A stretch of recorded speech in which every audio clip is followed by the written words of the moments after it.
Printing പ്രസ്സിലാണുള്ളത്. Name board print ചെയ്യാൻ കൊടുത്തിരിക്കുകയാണ് അതിൻ്റെ എക്സിബിഷന് വേണ്ടിയിട്ട്.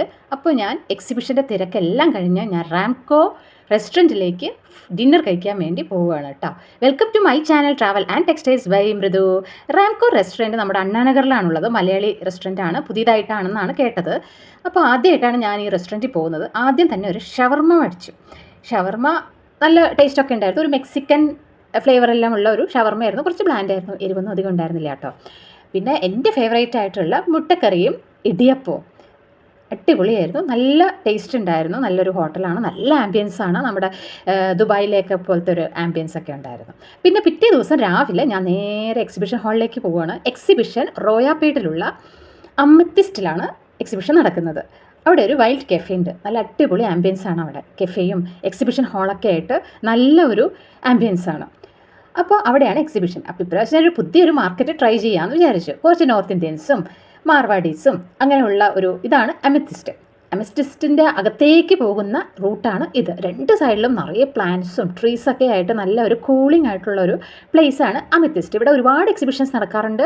ഞാനിതിന് മുമ്പും ഞാൻ ഇവിടെ പോയി എക്സിബിഷൻസ് എല്ലാം കാണാറും വാങ്ങാറും ഉള്ള ഒരാളാണ് കേട്ടോ. അപ്പോൾ അതുകൊണ്ടാണ് എനിക്ക് ഇവിടെ ഒരു പ്രാവശ്യം എക്സിബിഷൻ നടത്തണം എന്നൊരു ആഗ്രഹം വന്നത്. അപ്പോൾ അത്രയും നല്ല ആംബിയൻസ് ഒക്കെ ആയതുകൊണ്ട് അങ്ങനെ നടത്തണമെന്ന് തോന്നി. അപ്പോൾ ഇപ്രാവശ്യം ഞാൻ ഫസ്റ്റ് ടൈമാണ് അമിത്തിസ്റ്റിൽ എക്സിബിഷൻ കണ്ടക്ട് ചെയ്യുന്നത്. അപ്പോൾ എക്സിബിഷൻ്റെ ഹാളിൻ്റെ മുമ്പിലെത്തി. ഞങ്ങൾ അവിടെയാണ് വണ്ടി പാർക്ക് ചെയ്തത്. അതിനുശേഷം സാധനങ്ങളെല്ലാം എടുത്തു വെച്ചു, എല്ലാം അറേഞ്ച് ചെയ്ത് തുടങ്ങി. അപ്പോൾ ഇപ്പോൾ ഏകദേശം ഒരു ടൈം വന്നിട്ട് ഒരു 9:45 ആ ഒരു ടൈമാണ്. 11 ഇനാഗ്രേഷൻ എന്ന് പറഞ്ഞിരുന്നത്. അതിന് മുമ്പ് നമുക്ക് സാധനങ്ങളൊക്കെ സെറ്റ് ചെയ്യണമല്ലോ. അപ്പോൾ എല്ലാവരും സെറ്റ് ചെയ്ത് കഴിഞ്ഞ് എല്ലാവരും അത് റെഡി ആയിട്ട് ഇരിക്കുകയാണ് കേട്ടോ. ഞാനും എൻ്റെ സ്റ്റോൾ സെറ്റ് ചെയ്ത് കഴിഞ്ഞു. അത് ഞാൻ നിങ്ങൾക്ക് കാണിച്ചു തരാം.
എനിക്ക് പുതിയ പുതിയ എക്സ്പീരിയൻസസ് ആണ് കേട്ടോ. ഓരോ എക്സിബിഷനിൽ നിന്നും നമ്മൾ ഒരുപാട് ലെസൺസ് പഠിക്കുന്നുണ്ട്. കസ്റ്റമർ റിക്വയർമെൻറ്റ്സ്, അവരുടെ ആവശ്യങ്ങൾ എന്താണ്, പുതിയ ട്രെൻഡിനെ പറ്റി, അപ്ഡേഷൻസ്, ഇങ്ങനെ ഒരുപാട് കാര്യങ്ങൾ.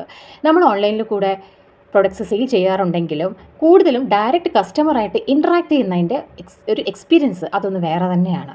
അവർക്ക് നമ്മുടെ പ്രൊഡക്ട്സ് തൊട്ട് ഫീൽ ചെയ്ത് ടെക്സ്ചറെല്ലാം ഫീൽ ചെയ്ത് മനസ്സിലാക്കി അവർക്ക് എന്താണ് അവരുടെ ഐഡിയാസ്, അല്ലെങ്കിൽ അവരിൽ നിന്നും നമുക്ക് കുറേ പഠിക്കാനുണ്ട്.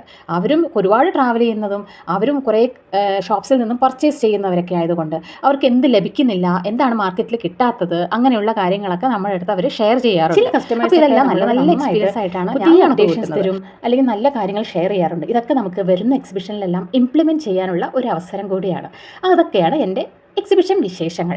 അതിനുശേഷം നേരെ പോയത് ലയോള കോളേജിൻ്റെ അടുത്തുള്ള ക്രസൻറ്റ് ഹോട്ടലിലാണ്. മലയാളി ഹോട്ടലാണ് കേട്ടോ. ഇവിടെ ഫിഷിൻ്റെ ഒരുപാട് വിഭവങ്ങളുണ്ട്. ഞാൻ വാങ്ങിയത് നല്ല സോഫ്റ്റ് വെള്ളയപ്പവും കോട്ടയം ഫിഷ് കറി, നല്ല പുളിയെല്ലാം ഇട്ട് വെച്ച നല്ല ടയർഡായിരുന്നു. ഫിഷ് നേരെ വീട്ടിൽ പോയി കിടന്നു തുടങ്ങി കേട്ടോ. അപ്പോൾ ഇതാണ് ഇന്നത്തെ വിശേഷങ്ങൾ. അപ്പോൾ ഇഷ്ടമായ സബ് ചെയ്യണം, ലൈക്ക് ചെയ്യണം, കമൻറ്റും ചെയ്യാം കേട്ടോ. നാളത്തെ എൻ്റെ ചാനലിൽ കുറച്ച് ഗാർമെൻറ്റ്സ് സെയിലിനിടുന്നുണ്ട്. Wednesday. Thank you for watching.